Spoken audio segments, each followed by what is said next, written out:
I come to the group of 30 verses. Subha, Jiva, Kamba, Vanika, 366. A rogue stopped the nun, Subha. This is another one very interesting. A rogue stopped the nun, Subha, as she was going to the delightful Jiva Kamba wood. Subha said this to him: "What wrong has been done to you by me that you stand obstructing me?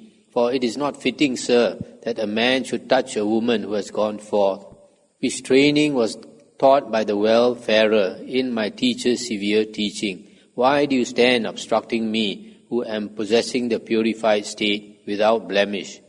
269. Why do you, with disturbed mind and with passion, stand obstructing me, who am undisturbed, with passion departed, without blemish, with mind completely released in every respect?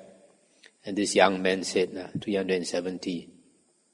You are young and not ugly. What will going forth do for you? Throw away your yellow robe. Come, let us delight in the flowery wood. 371. The towering trees send forth a sweet smell in all directions with the pollen of flowers. The beginning of spring is a happy season. Come, let us delight in the flowery wood. 372. At the same time, the trees with blossoming crests cry out, as it were, when shaken by the wind. What delight will there be for you if you plunge alone into the wood? 373. You wish to go without companion to the lonely, frightening great wood, frequented by birds, by herds of beasts of prey, disturbed by cow elephants, who are excited by bull elephants. 374. You will go about like a doll made of gold, like an achara in Chittarata, O incomparable one. You will shine with beautiful garments of fine muslin, with excellent clothes. 375. I should be under your command if we were to dwell inside the grove, for there is no creature dearer to me than you, O Kinari Devi, with pleasant eyes. 376. If you will do my bidding, being made happy, come, inhabit a home. You will be dwelling in the calm of a palace. Let women do attendance upon you. 377. Wear garments of fine muslin, put on garlands and unguents. I shall make much varied adornment for you, of gold, jewels, and pearls. 378. Climb onto a bed with a coverlet well washed of dirt, beautiful, spread with a woolen quilt, new, very costly, decorated with sandalwood, having an excellent smell. 379. Just as a blue lotus with beautiful blossoms rising up from the water is resorted to by non-men or non-humans, so you, O liver of the holy life, will go to old age with your limbs your own, untouched by a man. And Subha says, 380. What is approved of as essence by you here in the body, which is full of corpses, filling the cemetery of a breaking nature, which essence, having seen, you look at me, being out of your mind? And he said, 381, your eyes are indeed like those of Turi, like those of a Kinari inside a mountain. Having seen your eyes, my delight in sensual pleasures increases more. 382. Having seen your eyes in your face, to be compared with the bud of a blue lotus, spotless like gold, my strand of sensual pleasures increases more. 383. Even though you have gone far away, I shall remember you, O one of the long eyelashes, O one of the pure gaze, for no eyes are dearer to me than you, O Kinari Devi with pleasant eyes. And Subha said, 384. You wish to go by the wrong path. You seek the moon as a plaything. You wish to jump over Mount Meru. You who pursue a child of the Buddha. 385. For there would not now be anywhere in the world, together with the Devas, any object of desire for me. I do not even know what sort it is, but it has been smitten root and all by the eightfold path. 386. It has been scattered as though sparks from a pit of burning coals. It has been considered as regards value, like a bowl of poison. I do not even see what sort it is, but it has been smitten, root and all, by the eightfold path. 387. by whom this may not have been observed, or by whom the teacher may not have been served, try to seduce such a one. But having seduced this one who knows, you will suffer distress. 388. For my mindfulness is established in the midst of both reviling and praise, happiness and pain. Knowing that conditioned things are disgusting, my mind does not cling to anything at all. 389. I am a disciple of the wayfarer, travelling in the eightfold vehicle, which is the path. My dart drawn out, without asavas, having gone to an empty hut, I rejoice. 390. For well-painted puppets or dolls have been seen by me, fastened by strings and sticks, made to dance in various ways. 391. These strings and sticks having been removed, thrown away, mutilated, scattered, not to be found, broken into pieces, of what there would one fix the mind. 392. This little body, made being of such a kind, does not exist without these phenomena, as it does not exist without phenomena. On what there would one fix one's mind? 393. Just as you have seen a picture made on a wall, smeared with yellow or pigment, on that your gaze has been confused, so the wisdom of men is useless. 394. O blind one, you run after an empty thing, like an illusion placed in front of you, like a golden tree at the end of a dream, like a puppet show in the midst of the people. 395. An eye is like a little ball set in a hollow, having a bubble in the middle with tears. Eye secretion too occurs here. Various sorts of eyes are rolled into balls. 396. Removing it, the good-looking lady, having an unattached mind, was not attached to it. And she said, "Come, take this eye for yourself." Straight away she gave it to this man. 397. And straight away his passion ceased there, and he begged her pardon. Become whole again, liver of the good life. Such a thing will not happen again. Having smitten such a person, having as it were embraced a blazing fire, I have seized a poisonous snake as it were. Become whole again, forgive me. 399. And then that nun, released, went to the presence of the excellent Buddha. Having seen the one possessing the marks of excellent merit, her eye was as before. So this man, infatuated with this beautiful Subha, stopped her, probably nobody around, he might even rape her. So she asked her, "What do you find so attractive in me?" And he said, "The eyes." So she just plucked out her eye and gave it to him. A group of 40 verses, Isi Dasi. This is a very interesting verses that we're going to read. 400. In the flower-named city, Pataliputta, in the best part of the earth, there were 2 nuns, members of the Sakyan clan, possessed of good qualities. 401. One of them called Isidasi, the second called Bodhi, both possessed of virtue, delighting in meditation and study, having great learning, with defilements shaken off. 402. They, having wandered for alms, having made their meal with washed bowls, seated happily in a lonely place, uttered these words. So these 2 nuns are with defilements shaken off, they are arahants. And Bodhi said to this Isidasi, 403, "You are lovely, noble Isidasi. Your youth has not yet faded. Having seen what fault in the household life, are you then intent on renunciation of the world?" 404. Thus being asked, Isidasi in the lonely place, proficient in the teaching of the Dhamma, spoke this utterance. "Hear, Bodhi, how I went forth." 405. In Ujjaini, best of cities, my father was a merchant, restrained by virtuous conduct. I was his only daughter, dear and charming and beloved. 406. Then from Saketa came men belonging to a most noble family to woo me. A merchant with many jewels sent them. To him my father gave me as a daughter-in-law. 407. Approaching morning and evening, I did obeisance with my head to my father-in-law and mother-in-law. I paid homage to their feet as I had been instructed. 408. Having seen my husband's sisters, or his brothers, or his retinue, even my one and only beloved husband, I trembled and gave them a seat. 409.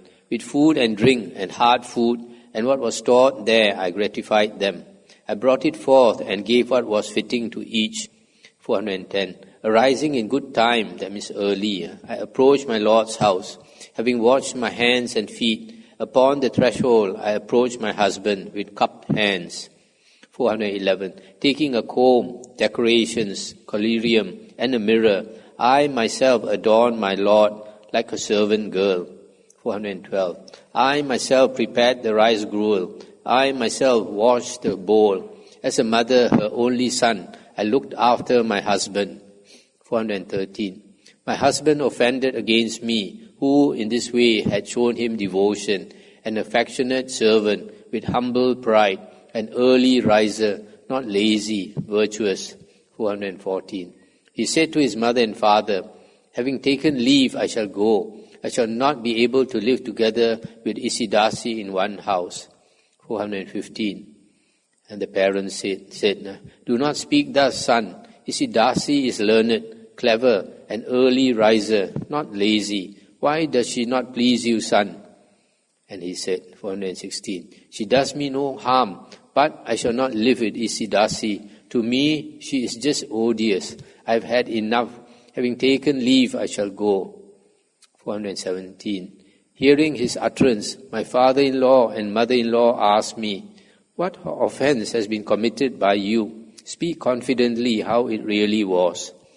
And she said, I have not offended at all. I have not harmed him. I have not said any evil utterance. What can be done when my husband hates me? 419. Downcast, overcome by pain, they led me back to my father's house, saying, while keeping our son safe, we have lost the goddess of beauty incarnate. 420. Then my father gave me to a household of a second rich man belonging to a noble family for half the bride price for which the merchant had taken me. 421. In his house too I lived a month. Then he too rejected me, although I served him like a slave girl, not harming him, possessed of virtue. 422. And my father spoke to one wandering for alms, a tamer of others and self-tame. Be my son-in-law, throw down your cloth and pot. In other words, the father gave her to ascetic, renunciant. 423. He too, having lived with me for a fortnight, then said to my father, give me my cloth and pot and cup back. I shall beg for alms again. 424. Then my father, mother, and all the group of my relatives said to him, what has not been done for you here? Say quickly what may be done for you. 425. Thus spoken to, he said, even if I myself were honored, I have had enough. I shall not be able to live together with Isidasi in one house. 426. Allowed to go, he departed. I, for my part, all alone, thought, having asked leave, I shall go to die, or I shall go forth as a wanderer. 427. Then the noble lady, Jinadatta, expert in the discipline of Vinaya, having great learning, possessed of virtue, on her begging round, came to my father's house. 428. Seeing her in our house, rising up from my seat, I offered it to her. Having paid homage to her feet, when she had sat down, I gave her food. 429. Having completely satisfied her with food and drink, and hard food and what was stored there, I said, noble lady, I wish to go forth. 430. Then my father said to me, practice the Dhamma in this very place, child, with food and drink, satisfy ascetics and twice-born Brahmins. Stop here for a moment. These twice-born Brahmins, it's first time when they are born as a human being, second time probably when they go forth. 431. Then I said to my father, lamenting, having cupped my hands, evil indeed was the action done by me.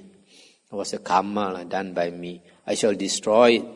432. Then my father said to me, attain enlightenment and the foremost Dhamma, and obtained quenching, which the best of men realized.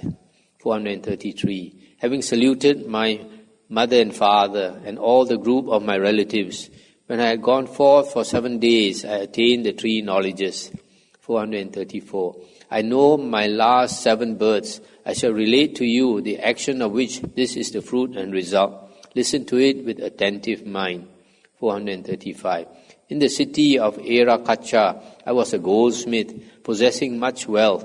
Intoxicated by pride in my youth, I had sexual intercourse with another's wife. 436. I, having fallen from there, was cooked in hell. I cooked for a long time, and rising up from there, I entered the womb of a female monkey. 437. A great monkey, leader of the herd, castrated me when I was 7 days old. This was the fruit of that action for that same me, because of having seduced another's wife. 438. I, having fallen from there, having died in the Sindava forest, entered the womb of a one-eyed, lame she-goat. 439. Castrated, having carried children around for 12 years, I was worm-eaten, tailless, unfit, because of having seduced another's wife. 440. I, having fallen from there, was born in a cow belonging to a cattle dealer, a black red calf, castrated for 12 months. Having drawn a great plough, I pulled a cart, blind, tailless, unfit, because of having seduced another's wife. 442. I, having fallen from there, was born of a household slave in the street, as neither a woman nor a man, because of having seduced another's wife. It's bisexual. 443. In my 30th year, I died. I was born as a girl in a carter's family, which was poor, with little wealth, much oppressed by creditors. 444. Then, because of the large amount of interest which had accumulated, a caravan leader dragged me off wailing, having removed me from the family house. So large amount of interest. This must be a along during the that time. 445. Then in my 16th year, his son, Giridasa by name, having seen me as a maiden arrived at youth, took me as his wife. 446. He had another wife, virtuous, possessed of good qualities and famous, affectionate towards her husband. With her I stirred up enmity. 447. This was the fruit of that action from that same me, that they went rejecting me, although serving like a slave girl. Even of that, an end has now been made by me. So this verses here is very interesting, because you can see because of breaking the 3rd precept, sexual misconduct, he went to hell first, and coming up, he was born several times as an animal, and even as an animal, he was castrated so many times as a result of sexual misconduct, and not only castrated, also born very weak,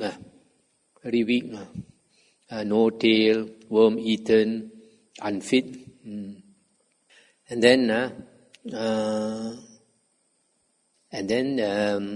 in the previous last life, she was born as this girl and became the second wife.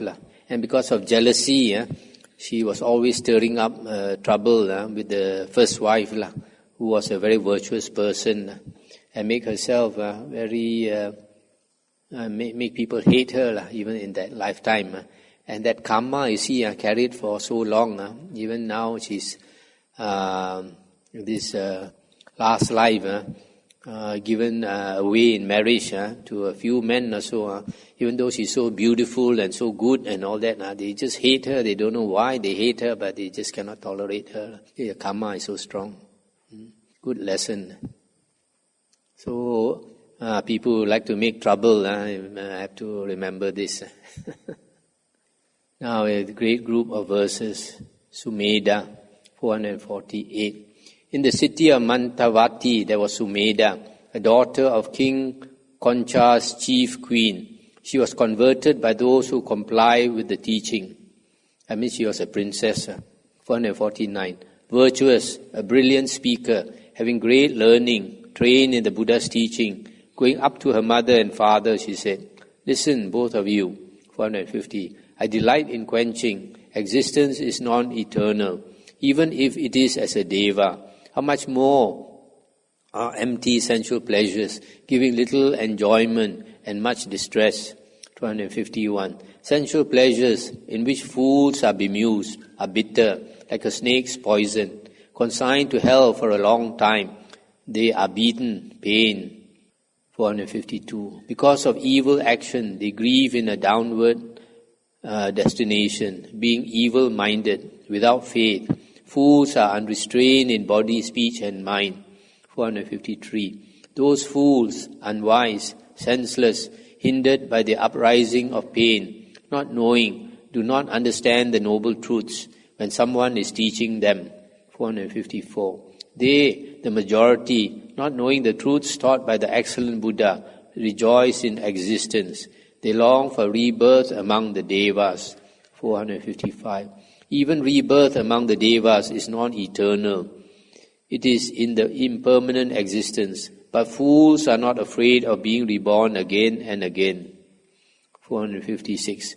4 downward destinations and 2 upward destinations are obtained somehow or other. But for those who have gone to a downward destination, there is no going forth in the hells.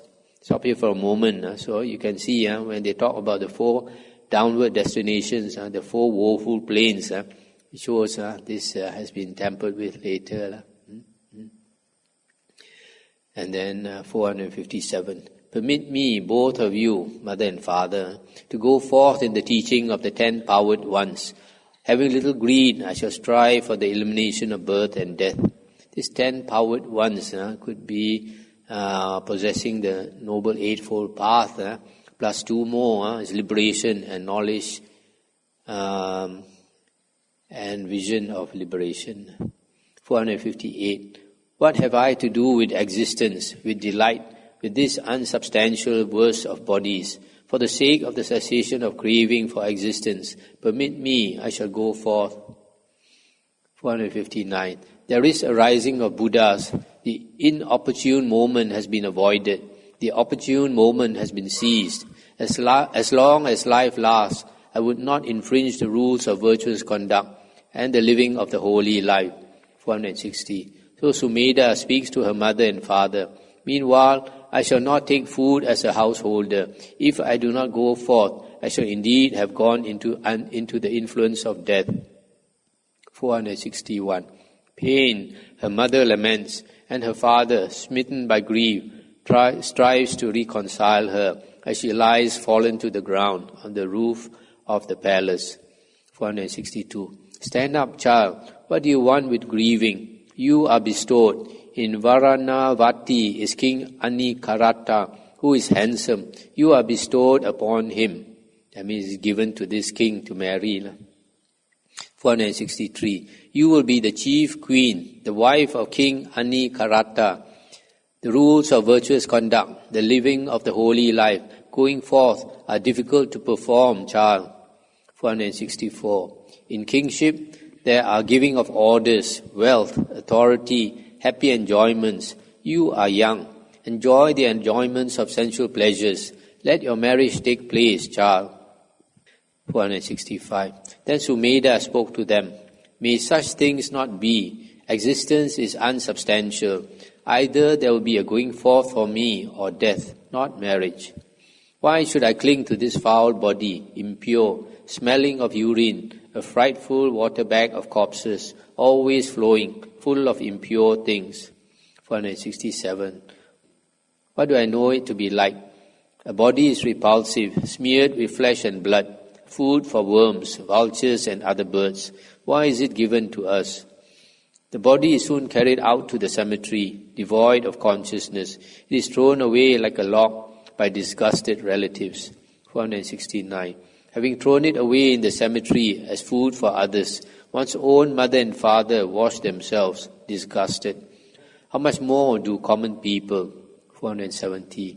They are attached to the unsubstantial body, an aggregate of bones and sinews, to the foul body, full of saliva, tears, excrement and urine.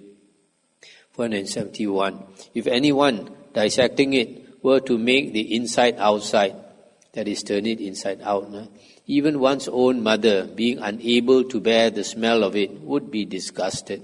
472. Reflecting in a reasoned manner that the elements of existence, the elements, the sense bases, are compounded, having rebirth as their root, and painful. Why should I wish for marriage? 373. Let 300 newly sharpened swords fall on my body every day. Even if the striking lasted 100 years, it would be better if thus there were destruction of pain. 474. He should submit to this striking, who thus knows the teacher's utterance. Journeying on is long for you, being killed again and again. 475.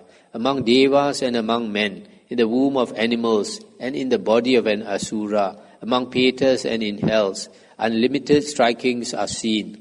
476. There are many strikings in hell for a defiled one who has gone to a downward destination. Even among the devas there is no protection. There is nothing superior to the happiness of quenching. 477. Those who are intent upon the teaching of the 10-powered one have attained quenching. Having little greed, they strive for the elimination of birth and death. 478. This very day, Father, I shall renounce the world. What have I to do with unsubstantial enjoyments? I am disgusted with sensual pleasures. They are like vomit, made groundless like a palm tree.